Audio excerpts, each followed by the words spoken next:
Hay favores que se piden en vida y que se terminan pagando mucho tiempo después de haber bajado a la tumba. Mi mamá tenía una amiga muy cercana que se dedicaba a la sanación espiritual. En el ambiente del misticismo popular se dice que curaba materia. Quienes conocen de estos temas saben perfectamente a qué me refiero. Ella trabajaba canalizando entidades espirituales muy conocidas en el norte y centro del país, específicamente al niño Fidencio y a la niña Aurorita. Durante toda mi infancia vi aquello como algo normal, una extensión de las creencias de mi madre, pero la muerte siempre viene a romper los lazos terrenales. Cuando mi mamá falleció hace ya 8 años, el contacto con su amiga simplemente se desvaneció. Dejamos de frecuentarla y su nombre no volvió a sonar en la casa hasta que pasaron 2 años. Una madrugada mi papá recibió una llamada de emergencia. Un familiar necesitaba que lo recogieran en un punto distante, a una hora aproximada de camino por una carretera mal iluminada y bastante solitaria. Mi esposo y yo nos quedamos esperándolo en casa. Cuando mi papá regresó ya con nuestro familiar, el rostro que traía no era el de alguien que viene manejando cansado. Traía los ojos fijos y una palidez que nos obligó a preguntarle qué había pasado en el trayecto. Nos contó que, desde el momento exacto en que salió del pueblo y tomó la carretera desierta, una lechuza enorme comenzó a volar peligrosamente cerca de su camioneta. No era el vuelo natural de un ave nocturna cazando insectos. El animal mantenía la velocidad del vehículo, planeando justo al nivel del parabrisas, como si lo viniera escoltando o vigilando a través del cristal. Mi papá trató de acelerar para perderla, pero la silueta blanca seguía ahí, cortando la niebla de la madrugada. Faltando unos 10 minutos para llegar al punto de encuentro, las luces altas de la camioneta recortaron una figura en medio del asfalto. Era un perro. Mi papá disminuyó la velocidad esperando que el animal reaccionara y se hiciera a un lado, pero el perro permanecía completamente inmóvil, parado en seco sobre la línea divisoria de los carriles. Al acercarse a escasos metros, la perspectiva lo hizo contener el aliento. No era un perro normal. Tenía el tamaño de un lobo grande, un pelaje negro y denso que parecía absorber la luz de los faros, y una quietud que desafiaba cualquier lógica biológica. Mi papá nos confesó que al pasar justo a un lado del animal, un escalofrío helado le recorrió toda la espina dorsal, un instinto primitivo que le gritaba que no mirara por el retrovisor. En ese mismo instante, la lechuza dejó de volar y se posó sobre un poste de luz cercano, clavando sus ojos en la camioneta.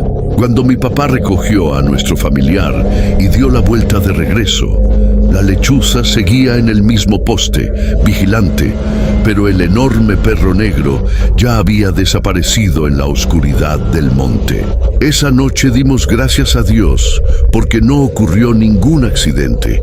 La anécdota se quedó guardada como un secreto de 4 personas: mi papá, nuestro familiar, mi esposo y yo.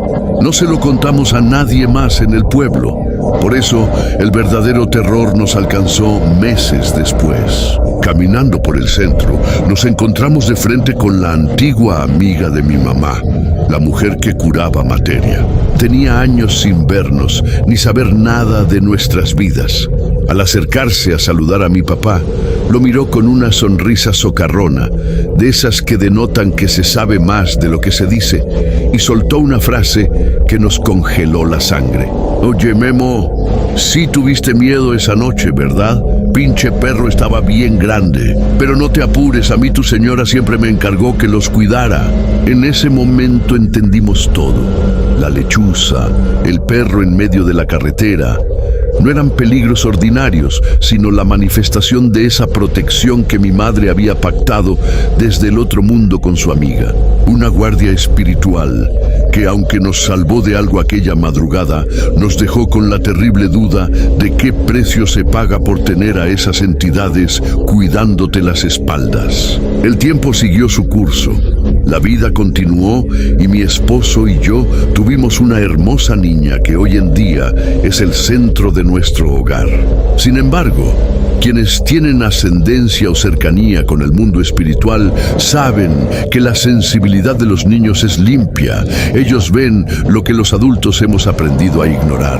Hace poco tiempo tuvimos que vender nuestro coche familiar y nos quedamos con un carrito viejito, de esos que fallan constantemente y que apenas tienen fuerza para las avenidas principales. Una mañana, mi esposo se disponía a salir hacia el trabajo en ese coche. Mi niña y yo salimos al porche de la casa para despedirlo con la mano, como siempre lo hacíamos. El coche encendió pesadamente y comenzó a avanzar por la calle. En ese momento, sentí cómo mi hija me jalaba de la falda con insistencia. Tenía los ojos muy abiertos, fijos en la parte trasera del coche de su papá.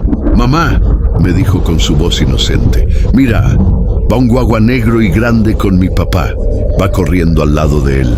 A la distancia, yo no vi nada más que el humo del escape, pero recordé de inmediato la historia de la carretera y el mensaje de la amiga de mi mamá.